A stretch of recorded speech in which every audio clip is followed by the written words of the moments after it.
The Rule of St Augustine, Chapter 1. Before all things, dearly beloved brothers, love God and then your neighbor, because these were the first commandments given to us. Here are the rules we lay down for your observance once you have been admitted to the monastery. The chief motivation for your sharing life together is to live harmoniously in the house and to have one heart and one soul seeking God. Do not call anything your own. Possess everything in common. Your superior ought to provide each of you with food and clothing, not on an equal basis to all, because all do not enjoy the same health, but to each one in proportion to his need.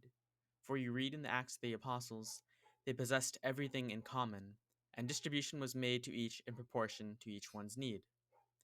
Those who owned anything in the world should freely consent to possess everything in common in the monastery. Those who had nothing should not seek in the monastery possessions which were beyond their reach outside. Allowance should be made for their frailty, however, on the basis of individual need, even if previous poverty never permitted them to satisfy those needs. But they should not consider their present good fortune to consist in the possession of food and clothing, which are beyond their means elsewhere. Nor should they put their nose in the air, because they associate with people they did not dare approach in the world. Instead, they should lift up their heart, and not pursue hollow worldly concerns. Monasteries should not provide an advantage for the rich to the disadvantage of the poor. Such would be the case if the rich become humble and the poor become proud. But on the other hand, those who have enjoyed some measure of worldly success ought not to belittle their brothers who come to this holy society from a condition of poverty. They should endeavor to boast about the fellowship of poor brothers, rather than the social standing of rich relations. They are not to think well of themselves if they have contributed to the common life from their wealth. Sharing their possessions with the monastery ought not to become a greater source of pride than if they had enjoyed these goods in the world. As a matter of fact, every other vice produces evil deeds with a view to doing evil, but pride sets a trap for good deeds as well with a view to destroying them. What benefit is there in giving generously to the poor and becoming poor oneself, if the pitiful soul is more inclined to pride by rejecting riches than by possessing them? Live then all of you in harmony and concord. Honor God mutually in each other. You have become his temples. Chapter 2. Be assiduous in prayer at the scheduled hours and times. No one has any business in the prayer room apart from the particular purpose from which it serves. That is why it is called the oratory. Consequently, if some wish to pray even outside the scheduled periods during their free time, they should not be deterred by people who think that they have some other task there. When you pray to God in psalms and hymns, the words you speak should be alive in your hearts. Keep to the prescribed texts when you sing. Avoid texts which are not suitable for singing. Chapter 3. To the extent that your health allows, subdue your flesh by fasting and abstinence from food and drink. If anyone is unable to fast, let him at least take no food between meals, unless he is sick. Listen to the customary reading from the beginning to the end of the meal without commotion or arguments. Food is not for the mouth alone. Your ears should hunger for the word of God. No one is to be annoyed, nor should it seem to be unjust when a special diet is provided for brothers whose health has been adversely affected by their former status in life. A different background endows some people with greater physical strength. They should not consider others fortunate because they see concessions granted to their brothers, and not to themselves. Let them be thankful rather that they have the strength to endure what others cannot.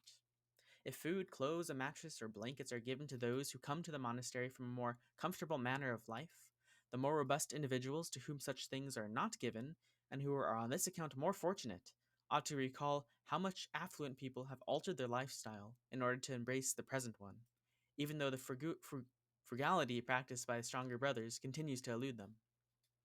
No one should desire the extras given to a few, more out of tolerance rather than deference. Deplorable disorder would occur if the monastery provided a setting, to the extent that it is possible, where the wealthy become workers and the poor become pampered. Sick people necessarily take less food so as not to aggravate their condition. During convalescence, they are to receive such a care as will quickly restore their health, even if they come from the lowest level of poverty in the world. Recent illness has afflicted them with the same frailty which the wealthy possess from their previous manner of life. When sick people have fully recovered, they should return to their happier ways, which are all the more fitting for God's servants to the extent that they have fewer needs. Food formerly necessary to remedy their illness should not become a pleasure which enslaves them. They should consider themselves richer, since they are now more robust in putting up with privations. For it is better to need less than to have more. Chapter 4. Do not allow your clothing to attract attention. Seek not to please by the clothes you wear, but by the life you live. Whenever you leave the house, go together. And wherever you are going, stay together. In your walk, posture, all external comportment, do nothing to offend anyone who sees you. Act in a manner worthy of your holy profession. When you see a woman, do not fix your eyes on her or any woman. You are, of course, not forbidden to see women when you are out of the house. It is wrong, however, to desire women or to wish them to desire you. Lust for women is mutually stimulated, not only by tender touches, but by sight as well. Make no claim to a pure mind when your eyes are impure. An impure mind is the herald of an impure heart. Unchaste hearts reveal themselves by exchanging glances, even without any words. People yield to lust as they delight in their passion for each other. Chastity takes to its heels, even though their bodies remain unsullied by unchaste actions. The man who directs his attention towards a woman and enjoys her similar token of affection should not think others fail to notice this mutual exchange. He is certainly observed, even by persons he thinks do not see him. But if his actions escape the notice of men and women, what will he do about the one who keeps watch on high, from whom nothing can be hidden? Is God therefore blind because he looks on with patience, proportionate to his wisdom? The holy man should fear to displease God, lest he desire to please a woman sinfully. So as not to look upon a woman in a sinful manner, let him bear in mind that God sees everything. Fear of the Lord is recommended in this matter, too, where we read in the Scriptures, the Lord abhors a covetous eye. Mutually safeguard your purity. When you are together in church or wherever women are present, God who dwells in you will protect you in his way, too, by your mutual vigilance. If you notice any of your number this roving eye referred to above, immediately admonish the individual and correct the matter as soon as possible, in order to curb its progress. If after this warning you observe him doing the same thing again or at another time, whoever happens to discover this must report the offender, as if he were now a wounded person in need of healing. But first, one or two others should be told, so that the witness of two or three may lend greater weight, and the delinquent thus be convicted and punished with appropriate severity. Do not consider yourselves unkind when you point out such faults. Quite the contrary, are you not without fault yourselves when you permit your brothers to perish because of your silence? Were you to point out their misdeeds, correction would at least be possible.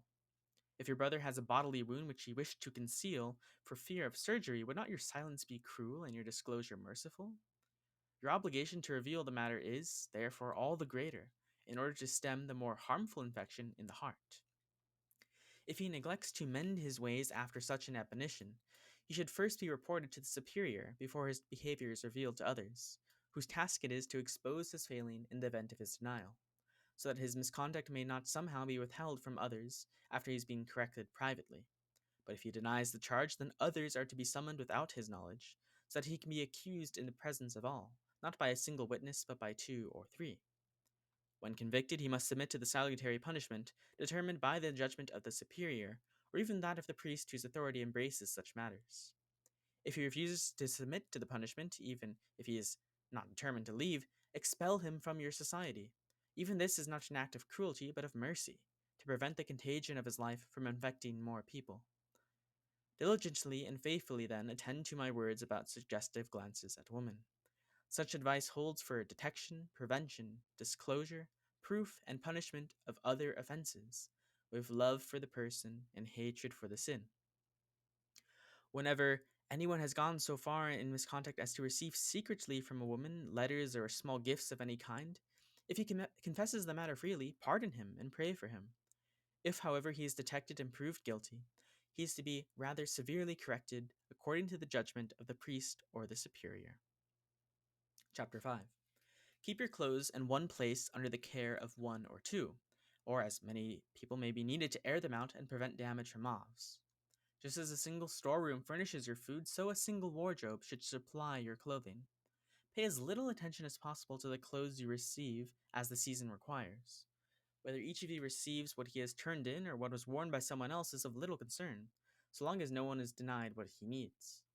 If arguments and grumbling occur among you, and someone complains that he has received worse clothing than previously, or that it is beneath his dignity to be dressed in clothes which another was wearing, you thereby demonstrate to yourselves how deficient you are in the holy and interior clothing of the heart, arguing as you do about clothes for the body.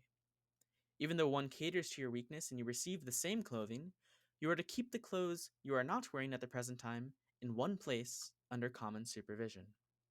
In this way, let no one work for himself alone.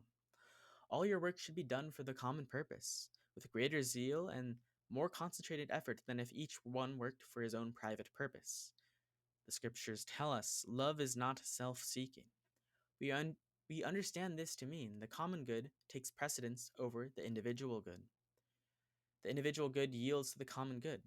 Here again, you will know the extent of your progress as you enlarge your concern for the common interest instead of your own private interests. Enduring love will govern all matters pertaining to fleeting necessities of life. Consequently, whenever anyone brings anything to sons or relatives who reside in the monastery, an article of clothing or anything else that is considered necessary, the gift is not to be pocketed on the sly, but given to the superior as common property, so that it can be given to whomever needs it. The washing and cleaning of your clothes may be done in the monastery or at the laundry. The superior decides how often your clothes are to be laundered, lest an inordinate desire for clean clothes inwardly stain your soul. Nor shall the body be denied proper hygienic care, as standards for good health require.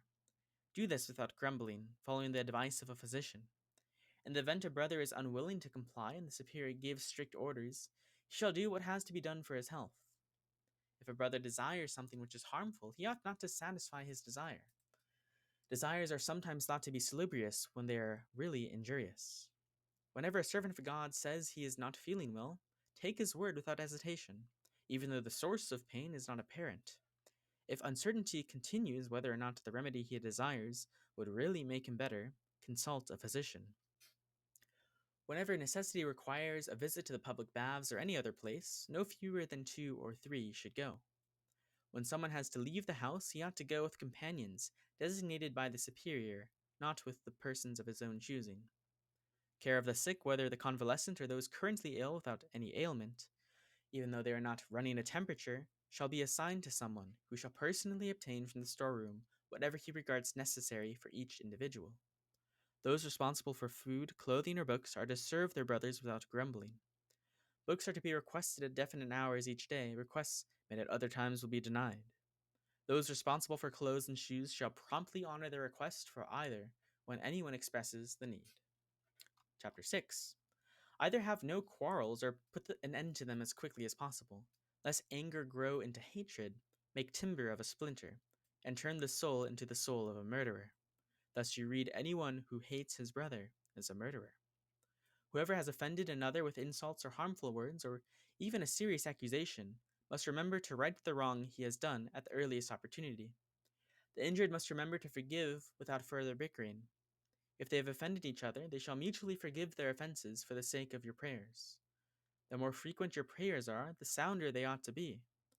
An individual who is prone to anger, yet hastens to beg forgiveness from someone he has consciously harmed, is better than one who is less inclined to anger and less likely to ask pardon. An individual who absolutely refuses to ask pardon, or does so without meaning it, is entirely out of place in the monastery, even if he is not dismissed. Spare yourselves the use of words too harsh. If they have escaped your lips, those same lips should promptly heal the wounds they have caused. Requirements of discipline may compel you to speak harsh words to correct young people. Even if you feel your criticism has been immoderate, you are not obliged to ask their pardon. Too much attention to humility in their regard would undermine their ready acceptance of your authority. Instead, ask forgiveness from the Lord of all, who knows how generously you love even those you may correct too harshly. Your love for one another ought to be spiritual, not carnal. Chapter 7. Obey your superior as a father, always with a respect worthy of his position so as not to offend God in him. Be especially obedient to the priest who bears responsibility for all of you. The superior has the principal task of seeing to it that all these precepts are observed. He should further provide that infractions are not carelessly overlooked but punished and corrected.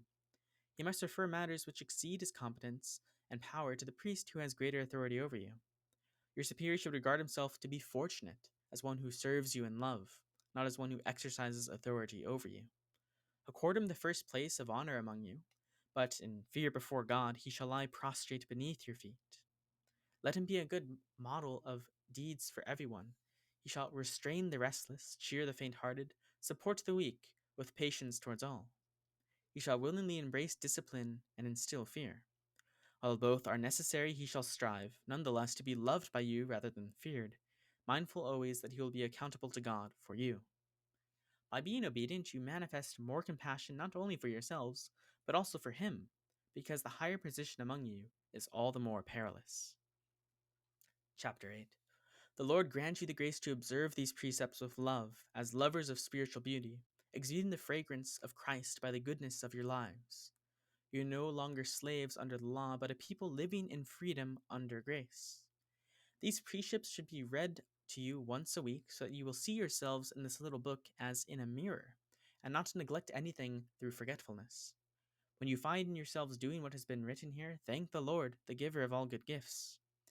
However, if any one of you realizes that he has failed on a specific point, let him be sorry for the past, safeguard the future, and continue to pray for his offenses to be forgiven, and that he may not be led into temptation.